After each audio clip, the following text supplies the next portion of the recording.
and we're back in Astrologaster where we've disappointed a nun, but we'll try to do better next time she comes around. Let's see what the game has in store for us today.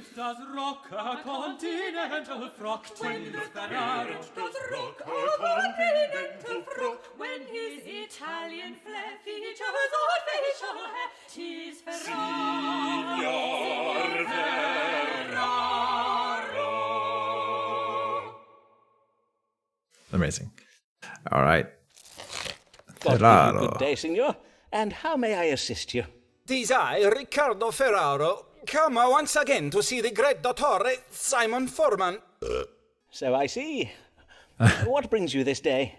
I bring myself to you, so you treat my illness. 'Tis very grave.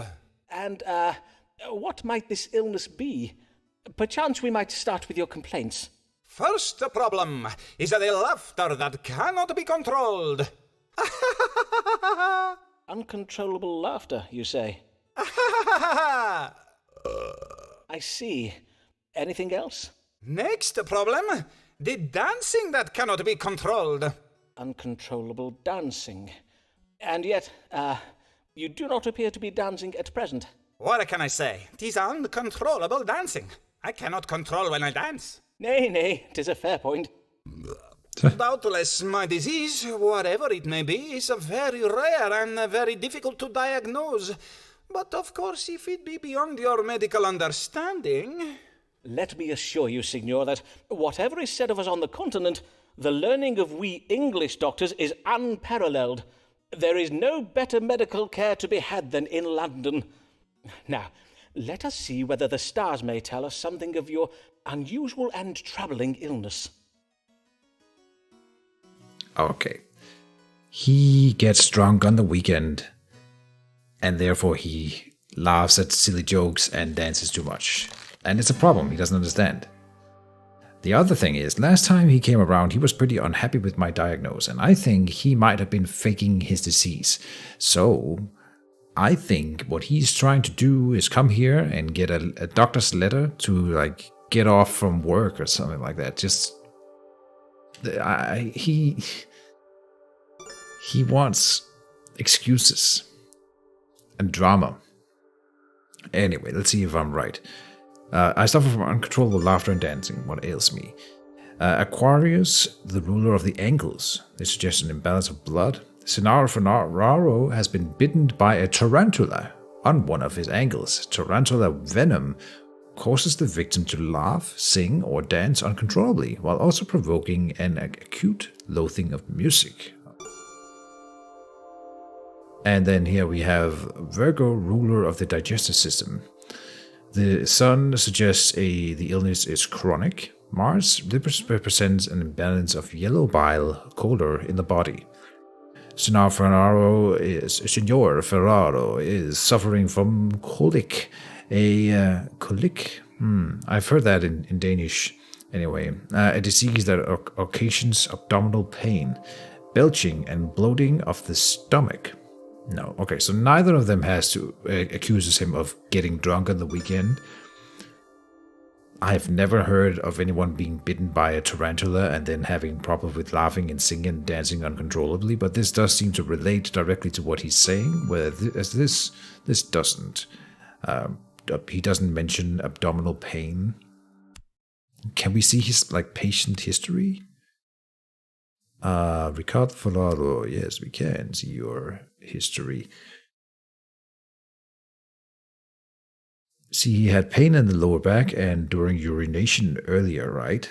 And we gave him the flask of strong water. It may be that we need to draw a line here. Disease that occasions abdominal pain, belching, and bloating of the stomach. See, I think then this is the right thing. Whereas the other one sounds pretty far out, but has direct symptoms relating to his thing. This one seems to relate to his ongoing disease, and yeah, it's chronic, which means that it's building up over time and gets worse and worse. I think we are onto something here. So I will suggest that he has colic, which I think is how you would pronounce that. It sounds to me like you're experiencing pain in your stomach. But how did you know this? Indeed, methinks you are stricken with a bout of colic. Most doctors do advise upward purging, but I have found the dog cure more efficacious in cases of colic. The dog cure? Aye. First you must find a dog lying idle on the ground. On any street in London you will find such a creature. Then you must kick the dog away, lower your breeches, and then make water upon the spot where the dog did lie. If you say so, Signor Forman. If we were not on English soil, What? of course, I would have said you were bitten by a tarantula. But there be no such spiders in England. Our weather is much too cold for them. Indeed, only an overqualified quack who draws his medical knowledge from books alone would think such a diagnosis appropriate in this case. Indeed, most ludicrous. And in truth, the laughing and dancing you are troubled with may doubtless be attributed to your hot-blooded Latin temperament. Doubtless you speak it true, eh? 'Tis but a symptom of my hot Venetian blood. Riccardo Ferraro bids you good day. I can't tell. Maybe I was wrong? Then, huh.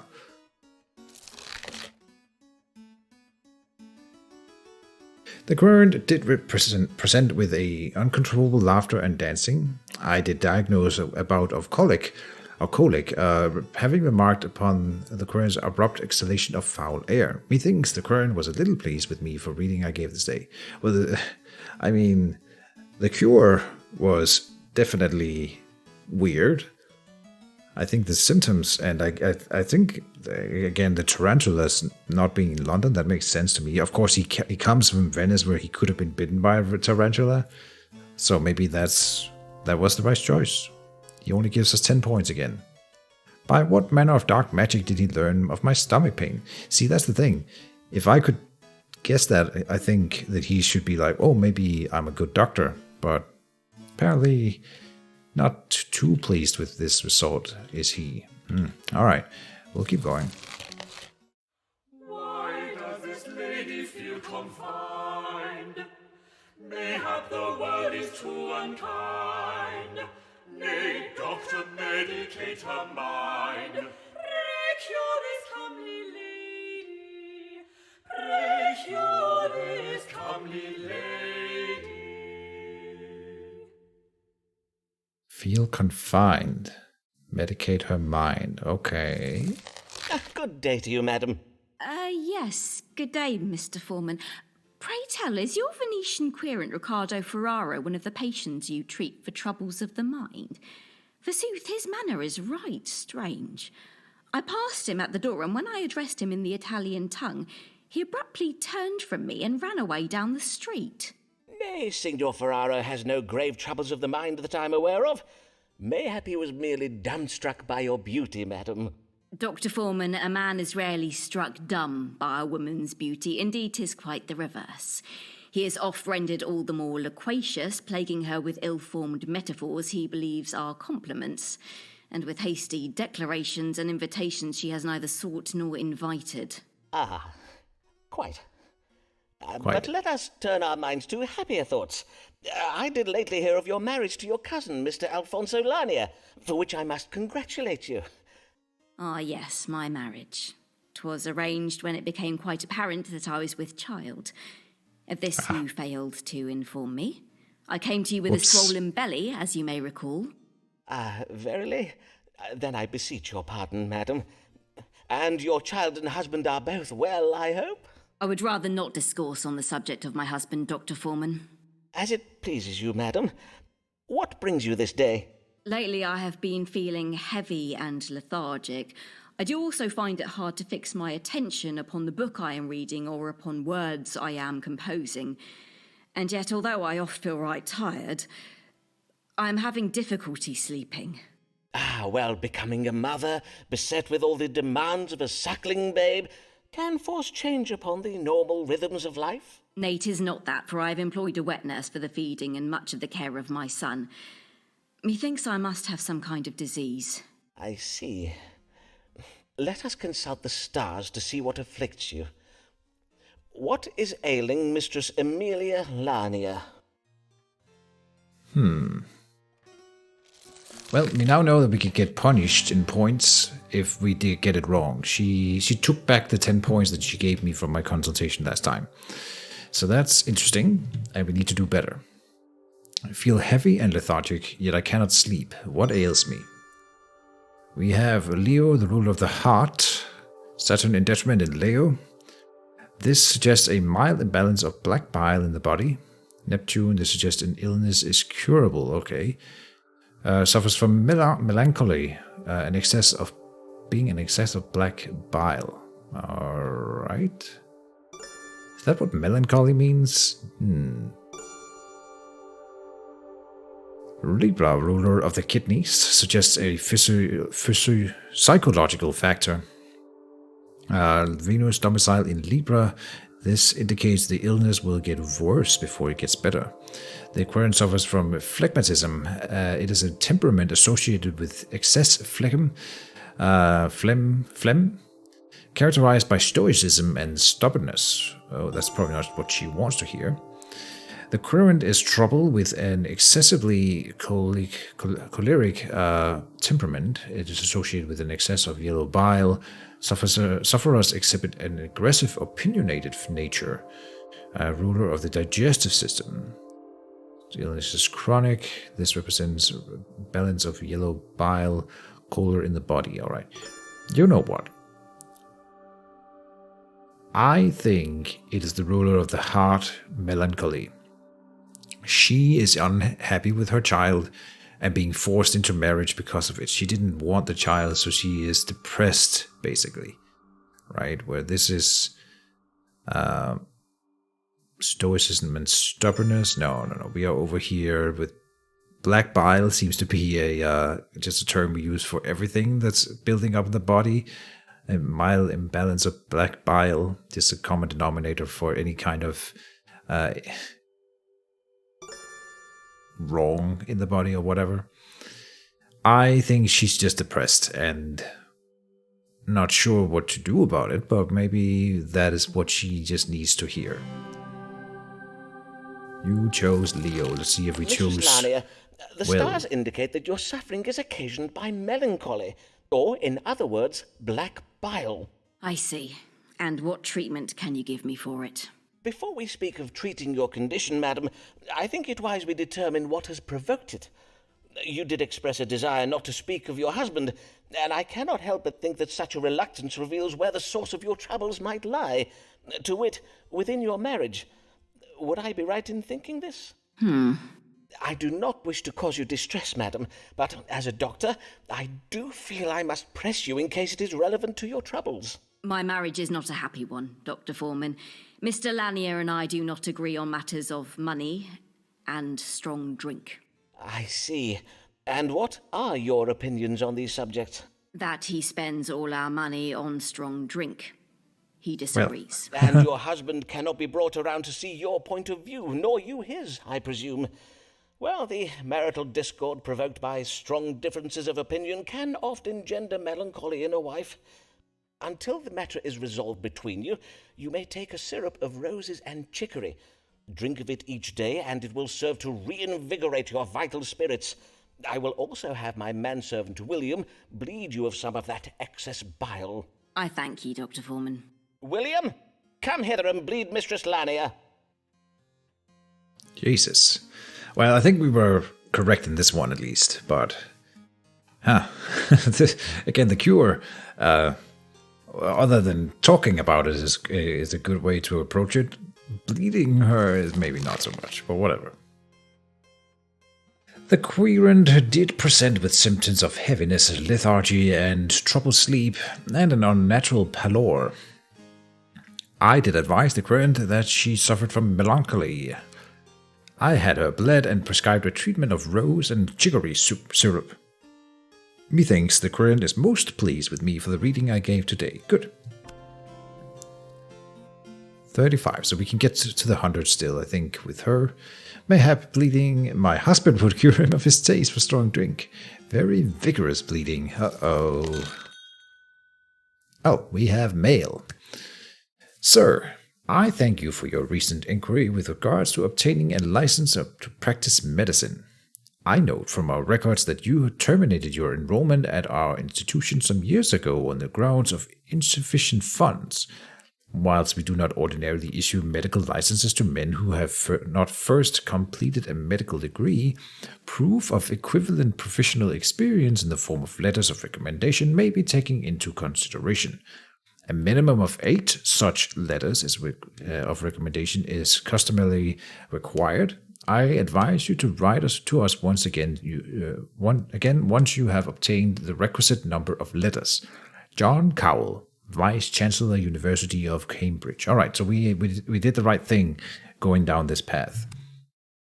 We are currently working on 6 different patients, and some of them are going really well. Some of them we need to do a little bit more work on. We've been disappointing Ricardo Ferraro. We managed to turn the letter on Emilia, so that's nice. We'll see how we can keep going down this path. What is their relation? We are no longer sure. Seems Forman's now a patient, and Avis is the cure. All right. Ah, my dear Avis, what a pleasure it is to see you. I have oft thought of our last... I cannot tarry long. My husband will be expecting me home. Of course. But, dear lady, is something the matter? Of course. Do not all your querents come with a matter they wish an answer to? Well, yes, but... I wish to ask of the stars whether a man I am close with, a man who is not my husband, whether that man be also close with another woman. A man you are... I see. Well, if I am to judge the stars for you, I must ask you to be more precise. In what sense do you mean close? The platonic bond of friendship? Nay, close in the sense of being intimate. I see. Then 'tis the familial tie of kinship, perchance. Nay, I mean someone with whom I have shared physical relations. Verily, madam, if I am to give you an accurate reading, you must state your question clearly. Methinks you know full well what I ask. I bid you ask the stars whether my lover is, that is to say, be it true that he engages with another woman in acts of strumpy-humpy. Madam, you astonish me. 'Tis unlike you to speak such indelicate words. Now, if I understand you correctly, you have a lover, and you wish to know whether he has been sharing his tender favours with another woman. Aye, but did I not verily say so? And now that we have at last fathomed your question, let us read the stars to fathom an answer. Has Mistress Allen's lover been unfaithful to her? I mean, Strumpy Humpy, first of all. But whatever. And I know what to tell her already. We need that letter of recommendation, folks. So let's tell her that there are no other lovers. Here we have the House of the Querent. This suggests jealousy. And Neptune in retrograde indicates a mind turned by confusion. Mr. Allen's mind has been turned by jealousy and confusion. The House of Love and Romance shows optimism. Mistress Allen should be more optimistic about her romance with this man. This consultation will provoke unexpected intimacies between me and Avis. Ooh, the House of Relationship with Querent. Represents a surprise. She will get pregnant, I'm assuming. And then let's just for good measure see what the other stars say. Here we have the House of Unborn Children. This represents masculinity. Mistress Allen's lover wishes to father a child. The House of Service to Others. The Sun represents a mature man, as his lover. This indicates creativity being reversed. Mercury in retrograde. The Moon in detriment in Capricorn. This represents a woman who is unable to please. This represents a woman who is unable to please Avis. Oh, telling her that she is unable to. Mr. Allen no longer pleases her lover. The spark has been lost. We break up with her. The House of Legacy. This represents agreeableness. Mistress Allen's lover is seeing a woman who is willing and able to marry him. He wishes to continue his family line. Oh, no. She wants to hear this one for sure. stars are most clear, madam. Your lover has not been coupling with another woman. He has not. Forsooth, the stars say that your mind has been turned by jealousy and confusion. Now, if there is nothing further, madam... Oh, how relieved I am to hear you say this. Oh, Simon, what a fool I have been not to trust you. But you... this lover... 'twas me all along? You were not speaking of some other man? I beseech you, pardon me, Simon. I had to know the truth from the stars, for I did hear tell of other women. But how could you not see? No other woman is to me so dear, and verily is it not clear to you that I... Do you verily, Simon? Oh, my dear, sweet Avis. Oh my god. Well, are there rules against this in Renaissance London? Who knows? Who cares? The querent did wish to know whether her lover is engaging in intimacies with another woman. I did advise the querent that her lover remained loyal to her. The querent revealed that I was the lover that she was referring to. Revelations. This caused confusion, although it was quickly resolved. Methinks the querent is most pleased with me for the reading I gave today. Coitus post consultatio. Avis Allen, you have received a letter of recommendations. Yeah, he's a good doctor. Thank you, Avis.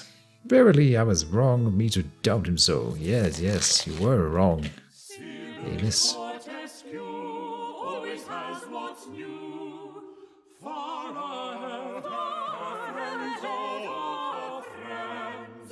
She oft gets her hands on goods from foreign lands. That captain he sends. Aha, she looks Chinese? Japanese, maybe? I don't know. Sybil Fortesque. Married to Captain Fortesque. Probably. Alright. Let's see what she has to say. I humbly welcome you to my consulting chambers, and thank you for choosing my practice. Mistress... Fortescue. Mistress Sybil Fortescue. Well then, Mistress Fortescue, what may I assist you with this day? I come upon a most troubling matter, sir. I know not whether it is a medical matter or something else. I see. Pray describe your trouble to me, madam. Well, I suppose it all began with a dinner I hosted at my house last even. Mayhap you have heard of my dinners, Doctor Forman. They are much talked about. Though I fear last evening's dinner will be talked about for all the wrong reasons. Talked about, you say? Yes, indeed, invitations to my dinners are much sought after, for I host the most desirable of guests, lords, bishops, poets, explorers, painters, and the like. Why, last eve I hosted the famous Robert Lord Devereux, the playwright William Shakespeare, and the Bishop of London and his wife. As well as fascinating conversation, at my table I served the very latest and most original dishes. Last even, I served an exotic green vegetable called a portato. So crisp and refreshing. My dear husband sent them home to me from the New World. Doubtless you have heard of my husband, Captain Fortescue. He is a great friend of Sir Walter Raleigh. I see. Your dinners do sound most excellent, Mistress Fortescue. But what occurred at last eve's dinner that has you so distressed? Well, in truth, 'twas after dinner. We all felt a strong desire to take some air, and so we left the table to take a turn in some pleasure gardens nearby. But then, as we were walking along the path, right in the middle of the gardens, in full public view... Pray do not distress yourself, madam. Prithee, take your time. My guests and I were, all of a sudden, stricken with pain. We began chundering and voiding from our... But there was nowhere to turn, you see. There were no bushes close by to shield our modesty. 'Twas unspeakable. A moment, madam, as I note this down. Abdominal pain and simultaneous upward and downward purging of a sudden and violent nature. Now, let us see how these stars explain this most distressing and unsavoury event. What troubled Mistress Sybil Fortescue and her guests last eve? Alright, so she has received this fancy new exotic vegetable, a potato, that she serves to her guests green and crisp. Potatoes are not supposed to be green and crisp. Crisp, yes, if you cook them, but not green. So, if they're green, they were probably just rotten, to be fair. Like, completely dried out and rotten. Not just raw, but I think rotten. My guests and I were stricken last eve with abdominal pain, shuddering, voiding from the fundament. What ailed us? So let's see if we can find a star sign that speaks of this. Evil digestion, for example. Virtue, ruler of the digestive system. Illness is temporary, absolutely. Let's just see what else the stars might say. Tartarus, ruler of the throat, suggests a severe imbalance of phlegm in the body. Sybil Fortescue has a chilly cold, no. And Gemini, ruler of the arms, suggests neurosis, and this suggests the illness is chronic. Mistress Fortescue is trouble with wandering hands. I have no idea what that means. Now the question becomes, does she want to know that she served rotten food to her guests? Probably not, but I don't see any of the other options being like a good choice here. So I will tell her, as I believe it is, the evil digestion here. Madam, I think you said the New World vegetables you dined upon were green in colour, did you not? And you described them as crisp and refreshing, I think. I take it then that you served them to your guests green and raw? Yes, indeed. Most of the potatoes my husband sent me were full, dull, and unhealthsome in appearance. Hence I served only the green ones. I had my cook cut them in such a way as to resemble roses. 'Tis the way I oft serve my apples. Ah, then your trouble was a severe case of evil digestion. I have read that these vegetables can be noxious if they turn green. Oh, my days! Do you mean I poisoned my guests? In a manner of speaking, aye. But worry not, madam, for the suffering was but temporary. Indeed, it does sound as if the bodies of your guests were most comprehensively purged of the poison. However, in future, be sure to cook the potatoes until they are soft, and pray do not eat the ones that have turned green. As God shall mend me! What a shameful affair this has been! I shall go home and, well, I shall write to my husband and ask that he includes cooking instructions with the next gift of food that he sends me. I thank ye and bid ye good day, Dr. Forman. All right, good points, easy points.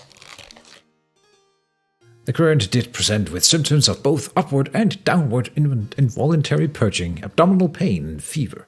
I did diagnose evil digestion provoked by the consumption of raw green potatoes. Methinks the current is most pleased with me for the reading I gave today. Good stuff. 45. What a fine-looking young man Dr. Forman has as for a manservant. I hope one day we see this manservant. Apparently everyone looks at him. What about me? No one looks at poor old Simon. Maybe in the next episode someone will.